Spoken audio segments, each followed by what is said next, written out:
میں نے اسی لیے اس موضوع پر آپ کو امام رازی کا ایک قول سنایا تھا، اور آج میں اسے پڑھ کر سنا رہا ہوں نصب نفس آپ کو۔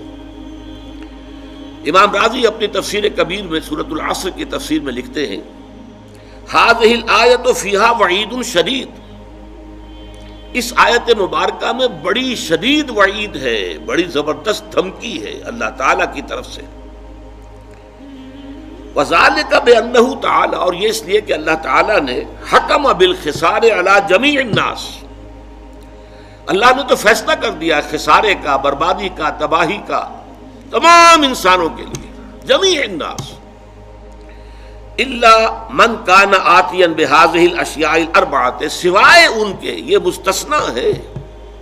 عام قانون جو ہے وہ تو وہی ہے کہ تمام انسان خسارے سے دوچار ہوں گے، لیکن یہ ہے کہ اس میں مستثنا کون ہوں گے کہ جو ان 4 شرائط کو پورا کریں، وہی الایمان، وہ کیا ہے؟ پہلے ایمان، والعمل الصالح، دوسرے عمل صالح، والتواصی بالحق، اور تیسرے حق کی ایک دوسرے کو وصیت کرنا، والتواصی بالصبر، اور صبر کی ایک دوسرے کو تاکید کرنا۔ فدل ذالک، یہ بڑے پیارے الفاظ ہیں، تو اس سے دلالت ہمیں ملی، اس سے رہنمائی ملی، اس سے یہ نتیجہ نکلتا ہے فدل ذالک علی ان النجاۃ معلقۃ بمجموع ھذہ الامور، کہ نجات کا دار و مدار ان 4 چیزوں کے مجموعے پر ہے۔ وَأَنَّهُ كَمَا يَلْزَمُ الْمُكَلَّفَ تَحْصِيلُ مَا يَخُصُّ بِنَفْسِهِ، اس لیے کہ جہاں مکلف جو ہیں، جو انسان اللہ تعالیٰ کی طرف سے جو رسپانسبل ہیں، جن کو جواب دہی کرنی ہوگی قیامت میں، جہاں ان پر کچھ چیزیں ایسی لازم ہے، فرض ہیں، جو ان کا اپنی ذات کے ساتھ متعلق ہے۔ سچ بولو، جھوٹ نہ بولو، یہ انسان کا ذاتی فعل ہے۔ دھوکہ نہ دو، کہیں پر وعدہ خلافی نہ کرو، ذاتی فعل ہے۔ نماز ادا کرو، زکوٰۃ ادا کرو، ذاتی فعل ہے۔ تو جس طرح دین میں اللہ تعالیٰ کی طرف سے وہ چیزیں فرض کی گئی ہیں جن کا تعلق انسان کی ذات کے ساتھ ہے، فَكَذَلِكَ يَلْزَمُهُ فِي غَيْرِهِ أُمُورٌ، اسی طرح انسان پر لازم ہے دوسروں کے ضمن میں کچھ باتیں۔ دوسروں کے ضمن میں کیا باتیں ہیں؟ مِنْهَا الدُّعَاءُ إِلَى الدِّينِ، اس میں سب سے پہلی بات یہ ہے کہ لوگوں کو دین کی دعوت دی جائے، دین کی طرف بلایا جائے۔ ادعو الی سبیل ربک بالحکمت والموعظۃ الحسنۃ وجادلہم باللتی احسن۔ اب اصل زور کس پر ہے؟ یہ لازم ہے، یلزم، لازم ہے، یہ فرض ہے، یہ اضافی نیکی نہیں ہے۔ عام طور پر ہمارا تصور یہ ہے کہ یہ تو بڑے اونچے نیکی کے کام ہیں، عام آدمیوں کے کرنے کی باتیں نہیں ہیں، بلکہ اس سے بھی بڑھ کر جو ہمارے ہاں مغالطہ ہے وہ تو یہ کہ یہ تو علماء کے کرنے کے کام ہے، یہ عام مسلمانوں کے کرنے کا کام نہیں ہے۔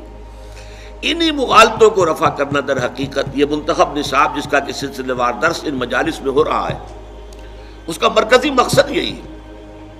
قرآن مجید سے یہ بات سامنے آ جائے کہ بحیثیت مسلمان ہمارے فرائض کیا ہیں، ہم کن چیزوں کے لیے مکلف ہیں عند اللہ، اللہ تعالیٰ کی طرف سے کن کن چیزوں کی ذمہ داری ہمارے اوپر ڈالی گئی ہے جن کا کہ محاسبہ ہوگا قیامت کے دن۔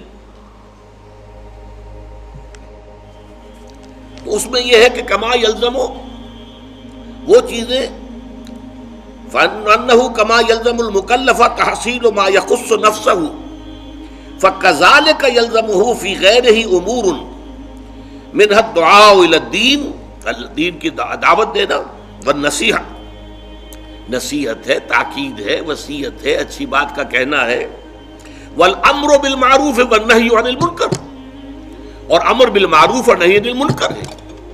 یہ چیزیں بھی لازم ہیں، یہ ضروری ہے۔ اصل میں یہ بات میں چاہتا ہوں آپ اچھی طرح سمجھ لیں، ہماری امت میں جو زوال آیا ہے اس کے اسباب تو بہت سے ہیں، لیکن یہ کہ اس کا ایک بہت بڑا مظہر کیا ہے، وہ یہ ہے کہ ہماری امت کی عظیم اکثریت یہ سمجھتی ہے، مانتے تو ہیں جنت کو، دوزخ کو، محاسبہ اخروی کو، لیکن یہ کہ سمجھتے ہیں کہ جب ہم مومن ہیں، جب مسلم ہیں تو مومن ہیں، مومن ہیں تو نجات تو ہماری ہو جانی ہے۔ یہ تصور جیسے یہود میں عام ہو گیا تھا، لن تمسنا النار الا ایاما معدودات یا معدودہ، 2 جگہ قرآن میں یہ مضمون آیا ہے، ہمیں تو آگ چھو ہی نہیں سکتی مگر گنتی کے چند دن۔ تو ہم بھی کہتے ہیں ہمارے شاعروں نے اس تصور کو اتنا بڑھایا ہے، اسیاں سے کبھی ہم نے کنارہ نہ کیا، پر تو نے دل آزردہ ہمارا نہ کیا، ہم نے تو جہنم کی بہت کی تدبیر لیکن تیری رحمت نے گوارا نہ کیا۔ یہ قرآن مجید کے مطابق تو یہ بات صحیح نہیں ہے۔ جہنم کی تدبیر کرو گے تو جہنم ہی میں جاؤ گے۔ اللہ تعالیٰ زبردستی کسی کو جنت میں داخل کرنے والا نہیں ہے، اور جنت کا معنی ہے تو محنت کرنی ہوگی، اس کے لیے محنت اور مشقت کرنی ہوگی، اس کے لیے ایمان اور عمل صالح اور تواصی بالحق اور تواصی بالصبر کے تقاضے پورے کرنے ہوں۔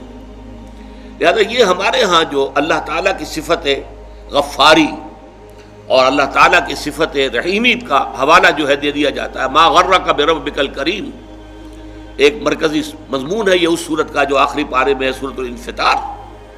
تمہیں کس چیز نے دھوکے میں ڈال دیا اپنے رب کے بارے میں؟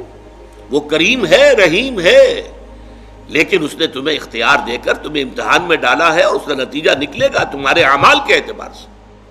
یہ ضرور ہے کہ محض عمل کی بنیاد پر کسی کی نجات نہیں ہوگی، اللہ کی رحمت کی ضرورت ہوگی، لیکن بغیر عمل کے تو وہ رحمت بھی آپ کو ملنے والی نہیں ہے۔ اپنی سی محنت کر کے اللہ تعالیٰ کی رحمت کا اپنے آپ کو مستحق ثابت کرو، پھر وہ رحمت خداوندی جو ہے